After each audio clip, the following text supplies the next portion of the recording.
दोस्तों रिएक्ट की सीरीज में आज हम देखने वाले हैं रेस्ट पैरामीटर। ठीक है, बेसिकली रेस्ट पैरामीटर जो है मेथड या जो मैकेनिज्म है रेस्ट पैरामीटर वो ES6 का है।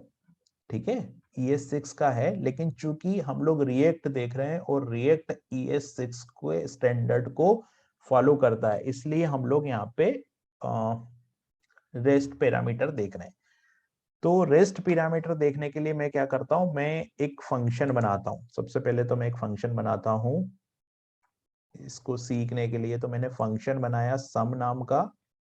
ठीक है, सम नाम का एक फंक्शन बनाया और इस फंक्शन के अंदर मैंने दो आर्ग्यूमेंट रख लिए, लाइक ए कामा बी। ये दो आर्ग्यूमेंट मैंने इस फंक्शन के अंदर रख लिए।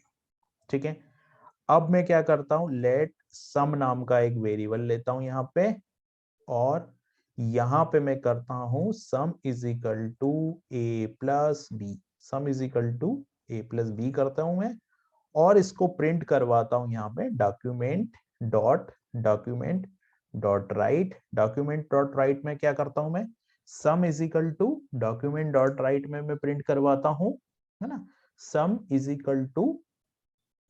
हाँ, तो मैंने डॉक्यूमेंट डॉट राइट में सम को प्रिंट करवा लिया।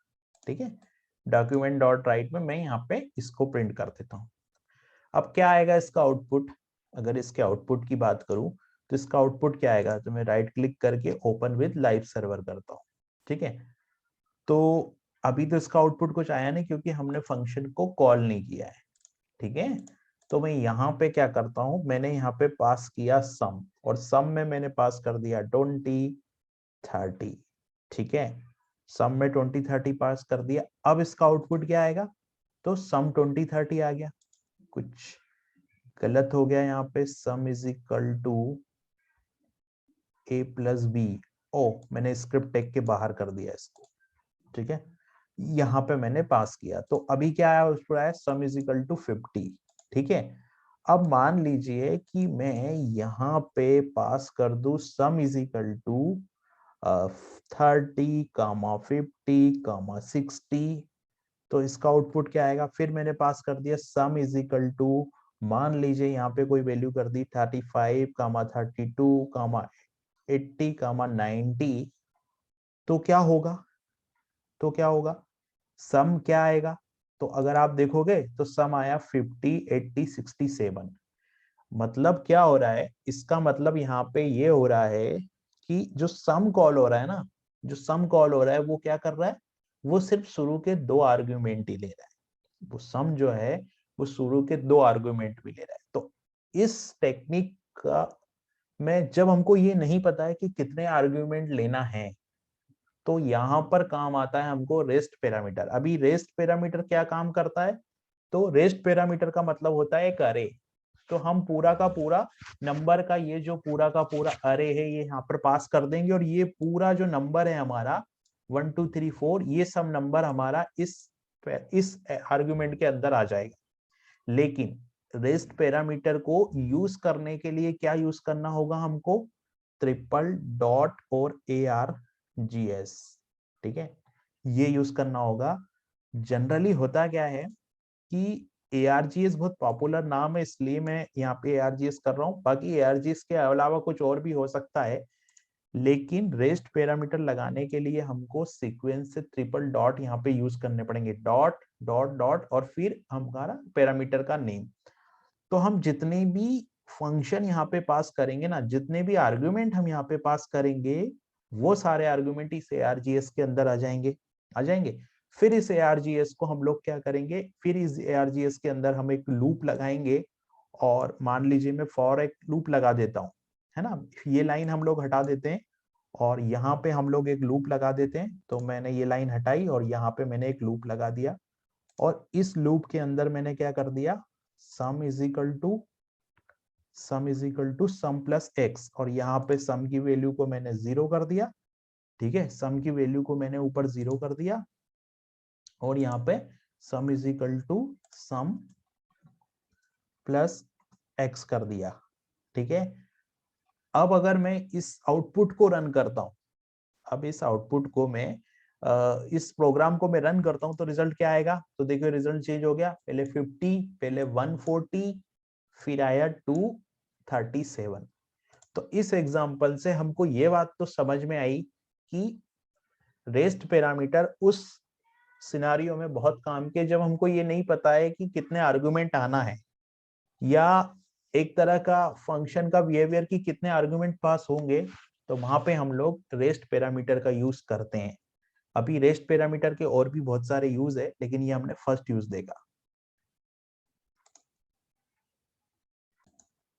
तो जैसे कि हमने रेस्ट का एक यूज तो देख लिया कि रेस्ट उस सिचुएशन में बहुत काम का है जब नंबर ऑफ आर्ग्यूमेंट हमको नहीं पता है कि कितने आ रहे हैं।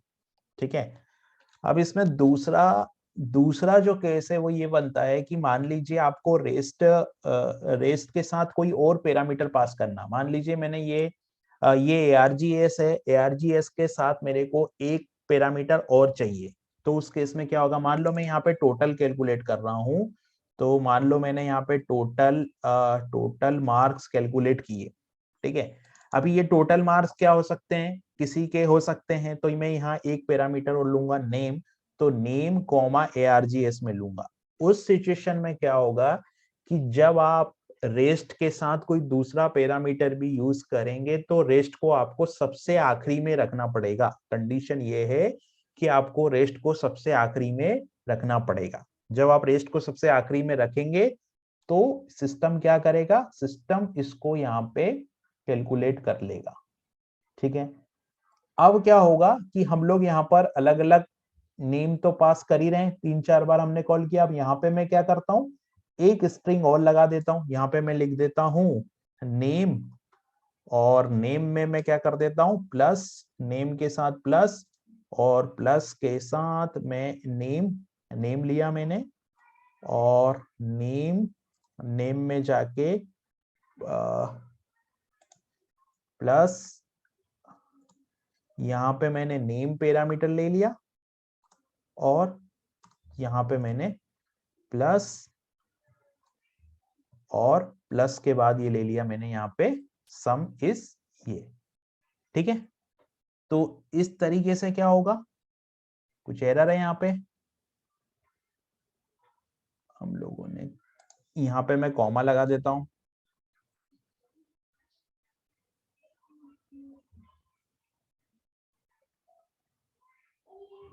अभी मैंने राइट क्लिक, अभी यहाँ पे मेरे को क्या करना पड़ेगा, टोटल मार्क्स यहाँ कॉल करना पड़ेगा। तो मैंने टोटल मार्क्स कॉल किया, यहाँ पे भी टोटल मार्क्स कॉल किया, यहाँ पे भी टोटल मार्क्स कॉल किया। ठीक है, ठीक है, हम लोगों ने क्या किया, एक पैरामीटर और लिया नेम, जिसमें मैंने नेम पास किया, और यहाँ पे मार्क्स जो नंबर है वो। लेकिन अभी जो ES6 का रूल है वो ये कहता है कि जब भी आप ARGS मतलब रेस्ट पैरामीटर का अभी आप यूज करेंगे तो लास्ट वाला जो ऑपरेटर होगा वो रेस्ट पैरामीटर के रूप में काम करेगा। तो ये टोटल में क्या है, जैसे मान लीजिए यहाँ, तो यहाँ मुझे नाम पास करना पड़ेगा। तो मैंने नाम पास किया, मान लो अतुल, यहाँ पे मैंने अतुल पास किया। तो ये जो है अतुल, अतुल क्या है यहाँ पे फर्स्ट पैरामीटर है हमारा। ठीक है, अभी ये जाएगा नेम के अंदर, और सेकेंड ARGS जो जाएगा हमारा, जो नंबर की लिस्ट है वो हमारी जाएगी ARGS के अंदर। ठीक है, फिर यहाँ पर मान लो मैंने ये पास किया, यहाँ पे मैंने पास किया संदीप, तो संदीप यहाँ जाएगा, और यहाँ पर अलग अलग नंबरों की लिस्ट जाएगी। फिर मैंने यहाँ पे टोटल मार्क्स पास किया, टोटल मार्क्स यहाँ गया, टोटल मार्क्स जाने के बाद यहाँ पे मान लो मैंने कोई और नाम पास किया, मान लो रवि पास किया मैंने, तो ये रवि हो गया। और रवि के बाद यहाँ पे क्या होगा, यहाँ पे भी लिस्ट ऑफ नंबर जाएगा। तो इस कोड को हम लोग रन करके देखते हैं क्या आउटपुट आता है। तो मैं राइट क्लिक करता हूँ और ओपन विथ लाइव सर्वर। तो देखो नेम अतुल और सम इज 50, मतलब अतुल के नंबर का सम 50 है। नेम संदीप सम इज 140, और नेम रवि सम इज 237। तो इस तरीके से आप जब भी रेस्ट पैरामीटर के साथ, जब भी आप रेस्ट पैरामीटर के साथ कोई और आर्ग्यूमेंट आप पास करना चाहोगे तो रेस्ट पैरामीटर को आपको सबसे लास्ट में रखना होगा, ये कंडीशन है। तो ये पूरा आर्ग्यूमेंट इस लूप के माध्यम से हमारा जो है वो सबको ऐड कर देगा, क्योंकि ये एक अरे के फॉर्मेट में यहाँ पे आ रहा है। तो ये दो चीज हमने देखी कि रेस्ट कब यूज करना चाहिए। ठीक है, अब हम चलते हैं हमारे तीसरे एग्जाम्पल की तरफ। अब हम रेस्ट पैरामीटर का तीसरा पॉइंट डिस्कस करते हैं कि अगर जावास्क्रिप्ट के पास आर्ग्यूमेंट्स करके भी एक फैसिलिटी है ना, हम इनको जैसे हम लोग रेस्ट के थ्रू ये आर्ग्यूमेंट पास कर रहे हैं डिफरेंट वैल्यू के, सिमिलर ऐसा ही एक फंक्शन और जावास्क्रिप्ट के पास है आर्ग्यूमेंट्स। मतलब अगर मान लो मैंने यहाँ पे कोई फंक्शन में कुछ वैल्यू पास कर दी है और मैंने यहाँ पे कोई गेट पैरामीटर नहीं लिया है, तो भी जावास्क्रिप्ट उसको आर्ग्यूमेंट्स मान के रन कर देती है। करेक्ट। तो क्वेश्चन यहाँ पे ये उठता है कि जब जावास्क्रिप्ट के पास आर्ग्यूमेंट्स अवेलेबल है तो फिर रेस्ट पैरामीटर की क्या जरूरत है। ये दोनों एक ही जैसे तो काम कर रहे हैं, यहाँ पे रेस्ट पैरामीटर भी एक जैसे काम कर रहा है और आर्ग्यूमेंट्स भी एक जैसे काम कर रहा है ना। अगर मान लो मैं यहाँ पे रेस्ट पैरामीटर पास नहीं करता या ये वैल्यू में पास नहीं करता तो ये आर्ग्यूमेंट के अंदर ये सब चीजें आ जानी चाहिए थी। ठीक है, तो इन दोनों में एक अंतर है। अंतर क्या है कि आर्ग्यूमेंट्स जो होता है वो हमको ऐसा लगता है कि अरे जैसे बिहेव कर रहा है, क्योंकि इसमें सारी वैल्यू ले लेता है जो भी हम आर्ग्यूमेंट के तौर पे पास करते हैं। लेकिन ये एक्चुअली अरे होता नहीं है। अभी अरे जैसे दिखता है और अरे की कुछ प्रॉपर्टी कुछ फंक्शन को सपोर्ट भी करता है, लेकिन ये अरे नहीं है। तो ये डिफरेंस है दोनों में कि आर्ग्यूमेंट और रिएक्ट रेस्ट पैरामीटर में क्या डिफरेंस होता है ना। तो आर्ग्यूमेंट्स एक्चुअली अरे जैसा दिखता है लेकिन अरे को सपोर्ट नहीं करता, अरे के मेथड को सपोर्ट नहीं करता, बट रेस्ट पैरामीटर उसको सपोर्ट करता है। इस चीज को समझने के लिए हम लोग एक एग्जांपल लेते हैं। एग्जांपल कैसे लेते हैं, हम लोग क्या करते हैं, एक फंक्शन जैसा हमने ये बनाया है इसको मैं कर देता हूं डिस्प्ले। ठीक है, डिस्प्ले फंक्शन कर देता हूं और डिस्प्ले फंक्शन करने के बाद मैं क्या करता हूं, इस डिस्प्ले फंक्शन के अंदर जो मेरा पैरामीटर है रेस्ट पैरामीटर उसको पास करके यहाँ args लेता हूँ और इस args में मैं क्या करता हूँ पूरी वैल्यू इसकी प्रिंट करा देता हूँ। मतलब मैं पूरी वैल्यू प्रिंट करवा देता हूँ। तो मैं डॉक्यूमेंट डॉट राइट लेता हूँ और डॉक्यूमेंट डॉट राइट में यहाँ पे ये पूरी वैल्यू में प्रिंट करवा देता हूँ ये फर्स्ट फंक्शन की। यहाँ पे सम की मेरे को जरूरत नहीं है तो मैं सम को हटा देता हूँ। ठीक है, ये सम हटा दिया मैंने और यहाँ पे डॉक्यूमेंट डॉट राइट की वैल्यू प्रिंट करवा दी। इस पूरे कोड को भी मैं यहाँ से हटा देता हूँ। ठीक है, तो ये मेरा एक फंक्शन बन गया डिस्प्ले। अब मैं क्या करता हूँ, एक फंक्शन और बनाता हूँ जिसको मैं नाम देता हूँ डिस्प्ले टू। डिस्प्ले ये फंक्शन मेरा डिस्प्ले है तो इसको मैं डिस्प्ले वन कर देता हूँ और इसको मैं नाम देता हूँ डिस्प्ले टू। तो डिस्प्ले वन और डिस्प्ले टू हो गया। ठीक है, अब मैं क्या करता हूं, इस फंक्शन को कॉल करता हूं डिस्प्ले वन को। यहाँ पे मैं डिस्प्ले वन को कॉल करता हूं और यहाँ पे मैं लिखता हूं 20,30। ठीक है, और दूसरा फंक्शन मैं यहाँ कॉल करता हूं जिसमें भी मैं लिखता हूं दो तीन वैल्यू पास कर देता हूं। तो मैं डिस्प्ले टू कॉल करता हूं और डिस्प्ले टू में भी मैं क्या करता हूं, तीन वैल्यू पास करता हूं। अब इस कोड को मैं रन करता हूं, ये कोड चलेगा। हाँ ये कोड चलेगा। 20, 30, 30 ये वैल्यू प्रिंट हो गई, ये पांचों वैल्यू प्रिंट हो गई है ना, ये पांचों वैल्यू हमारी प्रिंट हो गई। लेकिन मैं क्या करता हूँ, डॉक्यूमेंट डॉट बी आर लगाया यहाँ पे हम लोगों ने, यहाँ पे भी हम लोग एक बी आर लगा देते हैं इसके कॉल पे। तो मैं यहाँ एक बी आर कॉल कर लेता हूँ लाइन को चेंज करने के लिए।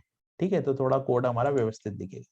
तो ऊपर वाला अरे प्रिंट हो गया 20, 30 और नीचे वाला प्रिंट हो गया 30, 50 और 60।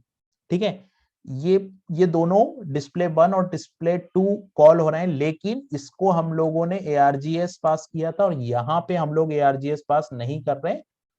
तो यहाँ पे अगर हम args पास नहीं कर रहे है ना, तो अगर मान लो मैं यहाँ पे args पास नहीं करता हूं तो ये यहाँ पे क्या लेना होगा, मुझे आर्ग्यूमेंट्स लेना होगा।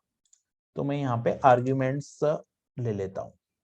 ठीक है, ये डिफरेंस रेस्ट में है कि रेस्ट में हम लोगों ने ट्रिपल डॉट और रेस्ट पैरामीटर का नेम लेके और इसको फॉर लूप में लगाया। ये डिफॉल्ट जावास्क्रिप्ट का जो आर्ग्यूमेंट्स है वो है, यहाँ पे कोई आर्ग्यूमेंट हम लोग रिसीव नहीं कर रहे हैं। ये डिफरेंस रेस्ट में और आर्ग्यूमेंट्स में है। ठीक है, कोई एरर आई, कोई एरर नहीं आई। कोड प्रॉपर चल रहा है, कोड प्रॉपर चल रहा है। लेकिन जावास्क्रिप्ट का कहना यह है कि जो काम रेस्ट का है वो रेस्ट का है, क्योंकि रेस्ट एक अरे है और आर्ग्यूमेंट से अरे नहीं है, वो अरे जैसा दिखाई दे रहा है यहाँ पे वो अरे नहीं है, तो वो अरे के मेथड को सपोर्ट नहीं करेगा। इस बात का क्या प्रमाण है? तो इस बात के लिए हम लोग क्या करते हैं कि हम लोग एक पुश मेथड जो होता है ना, अभी पुश क्या है, अरे का मेथड है, तो मैं क्या करता हूं, यहाँ पे दो वैल्यू को पुश कर देता हूं। ठीक है, तो मैंने यहाँ पे दो वैल्यू को पुश कर दिया, 40 और 50, और सेम यही चीज मैं यहाँ पे भी कॉल करता हूँ, सेम यही चीज मैं आर्ग्यूमेंट्स में कॉल करता हूँ। तो मेरे पास जो आर्ग्यूमेंट्स वाला फंक्शन है विच इज कॉल्ड display2, उसमें भी मैंने सेम को कॉल कर दिया। अब अगर मैं इसका आउटपुट देखता हूं तो क्या आएगा? अब अगर मैं इस फंक्शन का आउटपुट देखता हूं तो आउटपुट क्या आएगा? तो आउटपुट आया मेरा 20, 30, 40, 50, 20, 30, 40, 50, और यहाँ पे मेरे को क्या कॉल करना पड़ेगा? आर्ग्यूमेंट्स। ये थोड़ा सा गलती हो गई मेरे से, यहाँ पे मेरे को आर्ग्यूमेंट्स लिखना पड़ेगा। ठीक है, अब अगर आउटपुट में देखूंगा तो भी सेम आउटपुट आ रहा है। इसका मतलब ये है कि पुश मेथड आर्ग्यूमेंट्स पे कॉल कर रहा है, क्योंकि मेरे को यहाँ display2 मेथड कॉल करना था, तो मैं यहाँ display2 मेथड कॉल कर देता हूँ। ठीक है, तो अब क्या हुआ? एरर आ गई। एरर क्यों आ गई? क्योंकि display1 आपका अरे है, क्योंकि ये रेस्ट पैरामीटर है, रेस्ट पैरामीटर है मतलब अरे है, अरे है इसलिए ये पुश मेथड को सपोर्ट कर रहा है। आर्ग्यूमेंट्स जो है वो अरे नहीं है, ये अरे जैसा दिख रहा है, इसलिए ये क्या कर रहा है? अरे को सपोर्ट नहीं कर रहा है। अरे को सपोर्ट नहीं कर रहा है, इसलिए अरे का जो मेथड है इस पे एप्लीकेबल नहीं हो रहा है, इसलिए यहाँ पे ये एरर आ रही है। और एरर का जो नाम है वो क्या है कि arguments dot push not a function. इसलिए ये चीज यहाँ पे से प्रूफ हो गई है कि दोनों ही मेथड अलग अलग है। एक अरे है, अरे जैसे बिहेव करता है, अरे के सारे मेथड को सपोर्ट करता है। एक अरे जैसे दिखता है लेकिन वो अरे के सारे मेथड को सपोर्ट नहीं करता। अब हम लोग जब एक फॉर ईच का कंसेप्ट है, फॉर ईच का कंसेप्ट हम अरे की वैल्यू को फेच करने के लिए यूज करते हैं। तो जैसे अभी हमने फॉर लूप लगाया, ठीक है, अभी मैं फॉर लूप को हटा के यहाँ पे फॉर ईच लूप लगाता हूं तो क्या होगा? args dot for each. Dot for each के अंदर क्या होगा? x को पास कर देता हूं मैं, x यहाँ पे फैट एरो लगा देता हूं और इसके अंदर का पूरा कोड लिख देता हूं। ठीक है, ये हो गया फॉर ईच। अब ये क्या करेगा? ये जो फॉर ईच है, इस फॉर ईच के अंदर मैं इसको रख देता हूं। ठीक है, इसकी जरूरत अब है नहीं तो मैं इसको हटा देता हूं। क्यों? क्योंकि फॉर ईच क्या करता है? फॉर ईच अरे के साथ चलता है। ठीक है, तो यहां पर हम लोग रेस्ट ऑपरेटर यूज कर रहे हैं। रेस्ट ऑपरेटर में डॉट डॉट डॉट, और ये यहाँ पे कुछ भी नाम हो सकता है वेरिएबल का, वो मैंने लिया। फिर यहाँ पे मैंने इस अरे के अंदर दो वैल्यू ऐड की, वो 40 और 50 वैल्यू हो गई। फिर मैंने फॉर ईच जो मैकेनिज्म है, जो क्या करता है, फॉर ईच अरे में से सारी वैल्यू को फेच करने के लिए हम लोग फॉर ईच का यूज करते हैं। तो फॉर ईच लिया, फॉर ईच लेने के बाद में यहाँ पूरे अरे को हम लोगों ने प्रिंट करवा दिया। ठीक है, सेम यही चीज मैं किसके साथ यूज करता हूँ? सेम यही चीज मैं display2 के साथ यूज करता हूँ, क्योंकि ये तो चल नहीं रहा है display2 में, है ना। तो इसके लिए मैं क्या करता हूँ? फॉर लूप यहाँ से मैं हटा देता हूँ। मैंने फॉर लूप को हटाया।